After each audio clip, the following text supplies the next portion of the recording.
Masih ingat Hoho Alkaf? Kades viral bertato yang bangun jalan pakai uang pribadi, ini kabarnya sekarang. Sosok Hoho Alkaf sempat menjadi perbincangan karena sebuah video yang memperlihatkan seorang kepala desa bertato viral di media sosial. Video tersebut menunjukkan pria berpakaian seragam aparatur sipil negara ASN, melambaikan tangan dari atap mobil yang terbuka. Lantas, bagaimana kabarnya sekarang? Melansir akun Instagram pribadinya, @hoho_alkaf, diketahui bahwa Hoho sedang berada di Tanah Suci. Ia tengah menunaikan ibadah haji. Sembari dibalut dengan kain ihram, dirinya tampak berfoto di depan Ka'bah. Mengutip Tribun Manado, Hoho Alkaf terpilih sebagai kepala desa pada 2019 lalu. Saat pemilihan kades lalu, Hoho Alkaf mengalahkan dua kandidat yang lain. Hoho Alkaf sendiri mulai mentato tubuhnya sejak SMA. Tato di tubuh Hoho Alkaf kini jumlahnya mencapai 30 motif.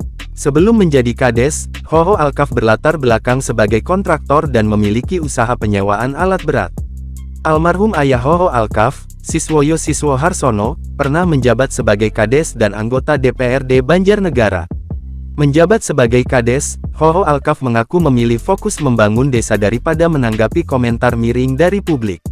Bahkan Hoho Alkaf menghibahkan satu unit mobil pribadi miliknya untuk operasional desa.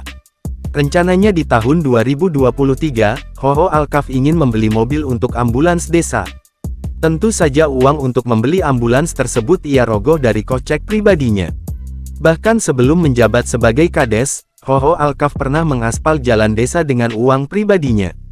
Jalan aspal sepanjang sekitar 800-an meter yang menghubungkan warga antar dusun tersebut mulanya masih tanah.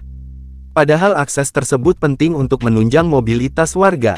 Hoho membangun jalan selebar 3 meter yang hingga kini dapat dilalui oleh kendaraan roda 4.